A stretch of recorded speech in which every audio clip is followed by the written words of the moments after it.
બગાડ કેમ નથી અટકતો? વિચારવા જેવું છે. મારી વાત નોંધ કરવા જેવી હોય, તમે લખવું હોય તો લખી લેજો. આટલું જો પુણ્યદાન ને આટલું ધર્મ થતું હોય તો બગાડ કેમ નથી ઉભો રહેતો? આ કોઈ રૂપિયા આપે છે કે આ માંડવા નાખે છે, આ કઈ ખોટા છે, વક્તા વાંચે છે ખોટા છે, એવી કોઈ મારી વાત નથી. પણ હું કહેવા એ માંગુ છું કે સત્ય જ છે, 100% સોનું છે, તો બગાડ ઉભો કેમ નથી રહેતો?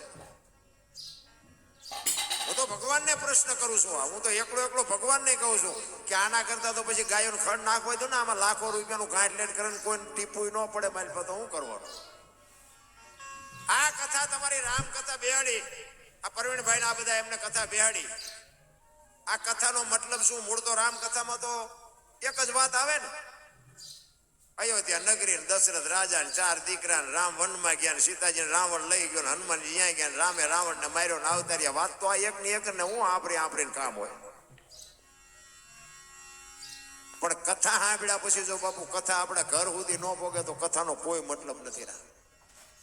એક ભાઈ ના વિખવાદ હોય અને કથાનો વક્તા વાત કરતો હોય ને રામ ને ભરત નો પ્રસંગ આવે અને ઈ ભાઈ ના પ્રેમની વાત કરે અને આપણા ઘરે આવ્યા પછી જો ભાઈ નો બાપુ તકલીફ હોય, ધુમેળ હોય, વિરોધ હોય અને નાનો ભાઈ જો ઘરે આવીને મોટા ભાઈને પથ ન ભરે તો કથાનો કોઈ મતલબ નથી. મોટા ભાઈ મેં અત્યાર સુધી તમને ઓળખ્યા જ નહીં રહ્યા.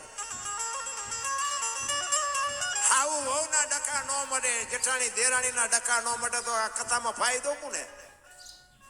આ મંડપ વાળાને, સાઉન્ડ વાળાને, કલાકારને, સાજીદાને, તમારા ખિસ્સા ખાલી થાય. હું તો ના પાડું બાપુ, 10 રૂપિયા એક છોકરાને હાથમાં ન આપી શકતા હોય ને લાખો રૂપિયાનો આપણે ખર્ચો કરતા હોય ને આપણા ઘરમાં જો એક સાંટો ન પડે તો આનો કોઈ મતલબ નથી રહ્યા. કથા તો કથા હોય, આપણે જીવનમાં કથા એવું બેહાડ્યું પણ આપણામાં કથા ન બેહે તો શું કરવાનું? એક બેન હતા ને બાજુના ગામમાં, કથા બેઠી હતી, તેના ઘરવાળાને કીધું કે બાજુના ગામમાં કથા બેઠી છે, સાંભળવા જાઉં? એનો ઘરવાળો કે ભાઈ જા ને. હા જોઈતી નિરાય ગયા. આજે પાઈ દો ના તમે લઈ લો પીડ્યું. એનો ઘરવાળો કે જા ને ભાઈ, હા જોઈતી તો નિરાય. બેન ગયા, આજે પછી આવ્યા. એનો ઘરવાળો કે કથા સાંભળવા ગઈ હતી કે હા. કે બાપુ હું વાંચતા હતા? કે આ તમારે જેવું આયોજન કરેલું કે મોટા મોટા માંડવા, મોટા મોટા ટીવી, મોટા મોટા સ્ટીરિયર. કે પણ બાપુ હું વાંચતા હતી તો કે મોટા મોટા તપેલા, જેટલું બધું રાંધેલું, જેટલા બધા માણા ખાય. કે પણ બાપુ હું વાંચતા હતા ઈ તો કે એટલા બધા માણા થોડું સાંભળાય. નકરી બહાર જ રખડી, માલપા જઈ જ નહીં. નથી આપણે બહાર રખડતા એવું નથી લાગતું? આ જીવનમાં ઉતરે નહીં તો બાપુ આનો કોઈ મતલબ નથી રહ્યા. તમને અને મને બાપુ તમે વિચાર કરો કે રામ જેવા રામ, ઠીક છે એ તો એક બાપનું વચન પાળવા માટે ગયા. સીતાજીને ક્યાં વનવાસ હતો?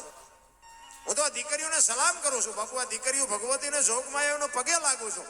જ્યાં ધર્મ ધ્રુજો પુરુષ ન પૂગી ગયો, દેશની આબરૂ બાપુ દીકરીઓએ રાખી. તમારે ઇતિહાસ ખોલવાની છૂટ. જ્યાં પુરુષ થાકી ગયો, પુરુષથી કામ ન થયું, ત્યાં બાપુ બધે લગામ દીકરીઓએ હાથમાં લીધી છે. તમે કહો તો સવાર સુધી દાખલા તમને આપો. માનું સમર્પણ છે, ત્યાગ છે. હું તો અત્યારે આજે આ દીકરીઓને કહું કે બાપુ આ દુનિયા છે ને તમે ધારો છો એટલી સારી નથી. તમે જ્યાં ત્યાં બાપુ પગલું જો એક ખોટું ભરી લેવો તેથી તમારો બાપ કે તમારો ભાઈ સાથે ગાડીના દુનિયામાં હાલી નહીં શકે. આ દુનિયા જેટલી તમે જેટલી હારી દેખાય જેટલી હારી છે નહીં. બાપની ઇજ્જત ને, ભાઈની ઇજ્જત ને, કુટુંબની ઇજ્જત ને, માહોલની ઇજ્જત ને બાપુ સહેજે ડાઘ ન લાગે એટલું ધ્યાન રાખજો. બાકી તમે ધારો છો એવા દુનિયા આખી નથી રામ. દીકરી તો દીકરી છે, સમર્પણ છે. જેટલા સફળ પુરુષો છે ને એમાં એક ભગવતીનો હાથ છે. હરિશ્ચંદ્ર રાજાને તારામતી નો હોત ને તો કોઈ ઓળખત નહીં. સગાળ શાને ચંગાવતી નો હોત તો કોઈ ઓળખત નહીં. જલારામ બાપાને વીરબાઈ નો હોત તો કોઈ ઓળખત નહીં. સવારામ બાપાને જબુમાં નો હોત તો કોઈ ઓળખત નહીં. દેવીદાસ બાપુને અમરમાં નો હોત તો કોઈ ઓળખત નહીં. એક સફળ પુરુષની વાંહે બાપુ એક ભગવતીનો હાથ છે. અમે આ મોટી મોટી કરીએ ને તમે એ બાજુ આવો અને હું એમ કહું હાલો ચા પાણી રોટલા જીવાય જવાય. અને આમ ડેલામ લઈ જાઓ અને રવડામાંથી હાણીશું લોટા મંડે ઉડવા, મારે ચિંપા જવું. અરે હગો હારો નો હાપડે ને મિત્ર મળે જો લબાડ, પત્ની મળે કપાર જાતો હેળે જો ઉતાર, તેણે પખા મોળા હોય તો ગિરનાર ભેગું થઈ જવાય ભલા. માણા તો ઘરનું બાપુ જો સારું હોય ને તો જ આ દુનિયામાં તમે સાથી કાઢીને હાલી શકો. હું તો એટલા માટે બેનુને ખાસ કહું કે પુરુષનું બાપુ કાંઈ નક્કી જ નથી. ઘરમાં કઈ બોલે ને ઓસરીમાં કઈ બોલે ને બજારમાં આવે તો આપણે એમ તો બોલો ઘરમાં બોલ્યો થી છે જ નહીં. પુરુષના કઈ નેઠા જ નથી ભલા. દીકરી તો દીકરી છે ભલા. તમે જો માં ઉદરમાં 9 મહિના સંતાનને રાખે, પછી એનો જન્મ માં આપે, એનું લાલન પાલન માં કરે, બેતા બોલતા ખાતા પીતા બધું માં શીખવે, અને નામ વાય બાપાનું લાગે. બોલો, માનો ભોગ છે એટલો બાપનો નથી, પણ નામ બાપાનું લાગે, માનું ન લાગે. પણ ઈ માનું સમર્પણ છે. માએ સમર્પણ કરી દીધું કે આની વાય એને બાપાનું રાખો. કે કેમ? ઈ કોથળીઓ તોડીને ઊંધો પડ્યો હોય, ધૂળીમાં માથું ભરાવી, કોકના બૂસ મારી, અને કોક એમ